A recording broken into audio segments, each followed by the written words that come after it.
Welcome to Sivakami சமையல்.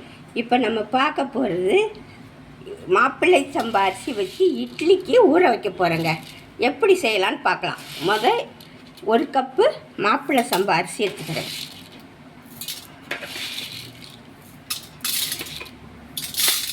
ஒரு cup மாப்பிள்ளை சம்பா அரிசி, ஒரு கப்பு இட்லி அரிசி,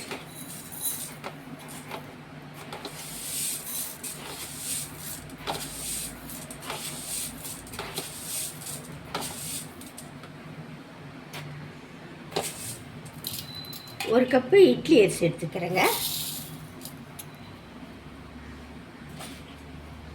இப்போ இந்த கப்புக்கு அரை கப்பு, 2 கப்புக்கு அரை கப்பு உளுந்து,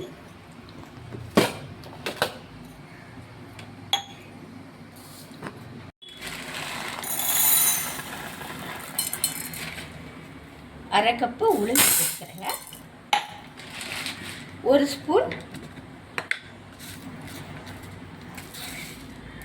ஸ்பூனு வெந்தயம். எல்லாத்தையும் நல்லா கழுவிட்டு ஊற வைக்கணுங்க. 3 தண்ணி ஊற்றி நல்லா கழுவிட்டேன். இப்போ நல்ல தண்ணி ஊற்றி ஊற வைக்கணும். இந்த தண்ணியை வச்சு தான் அரைக்கணும். இந்த தண்ணி கீழே ஊற்றக்கூடாது. உளுந்தும் ஊற வச்சுட்டாங்க. இது எப்படி ஒரு 4 ஹவர் ஊறணும் பாருங்க. இது 4 ஹவர் நல்லா ஊறிடுச்சு. இப்போ அரைக்க போகிறேங்க. முதல்ல உளுந்தை அரைக்கணும். நல்லா அரைஞ்சிச்சு. இந்த மாதிரி எடுத்து இந்த மாதிரி போட்டு பார்க்கணும். மிதந்து வருது பாருங்க, கரையாமல் வருது பாருங்கள். இப்போ அரைஞ்சிச்சு, பந்து போல் ஆயிடுச்சு பாருங்கள். வெயிட்டே இருக்காது மாவு. இந்த மாதிரி அரைச்சி வலிச்சிக்கணுங்க. அடுத்து அரிசி போட்டு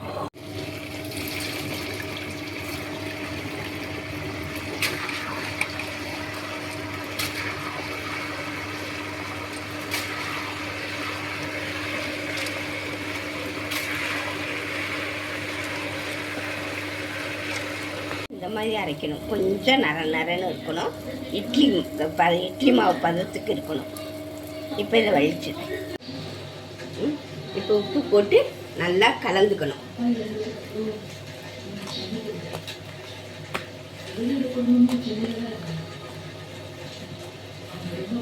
நாளைக்கு காலையில் இது எப்படி இருக்குன்னு காட்டுறேங்க. பாருங்கள், நல்லா புளிச்சு நல்லா வந்திருக்கு பாருங்கள்.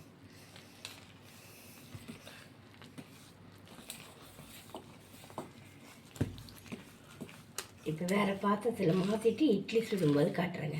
பாருங்கள், இட்லி மாவு பதத்துக்கு நல்லா கரைச்சி வச்சுருக்கேன். இப்போ ஒரு அடுப்பில் ஒரு இட்லி பாத்திரத்தை வச்சு தண்ணி ஊற்றி கொதிக்க வச்சுருக்கேன். இட்லி தட்டை எடுத்துக்கிறேன். அதில் எண்ணெய் தடவி இருக்கேங்க.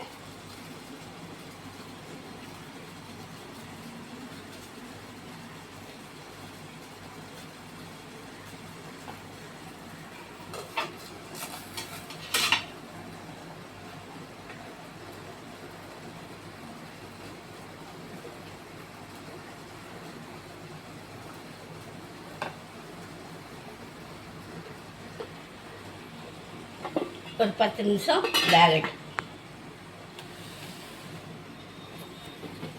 பாருங்கள், இட்லி வெந்துருச்சு. நான் பாருங்கள், ஒட்டலை பாருங்கள், வெந்துருச்சு. இப்போ ஆஃப் பண்ணிடுறேங்க. கொஞ்சம் ஆற வச்சு அதை எடுக்கலாம்.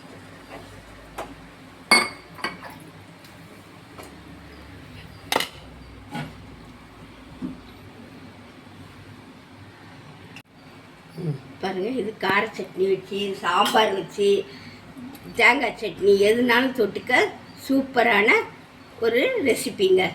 இந்த ரெசிபி உங்களுக்கு பிடிச்சிருந்தா சப்ஸ்கிரைப் பண்ணுங்கள், ஷேர் பண்ணுங்கள், கமெண்ட் பண்ணுங்கள், லைக் பண்ணுங்கள். அடுத்த வீடியோட சந்திக்கிறேன். நன்றி, வணக்கம்.